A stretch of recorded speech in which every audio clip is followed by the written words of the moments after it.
Benvenuti al meteo. Tempo sostanzialmente buono sul nostro territorio con la consueta instabilità pomeridiana. Ma vediamo il dettaglio di giovedì 11 luglio. Sul Veneto al mattino sarà asciutto e stabile, tuttavia con cielo a tratti anche coperto. Dal pomeriggio sarà possibile qualche acquazzone sui rilievi alpini, in locale sconfinamento alle pianure limitrofe, ma migliorerà ovunque già entro la serata. Temperature stazionarie calde ma con clima non opprimente, minime comprese tra 14 e 20 gradi, valori massimi compresi invece tra 26 e 30 gradi.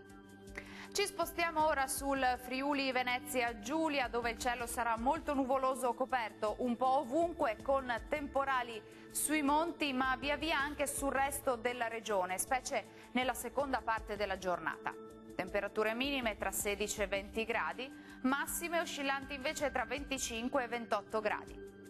Uno sguardo infine alla situazione del Trentino Alto Adige, dove prevarrà un tempo stabile al mattino, poi col passare delle ore saranno possibili dei fenomeni instabili un po' su tutta la regione. Temperature minime sui 15 e 17 gradi, massime tra 28 e 29 gradi. Bene, dal meteo di Antenna 3 per ora è tutto. Arrivederci.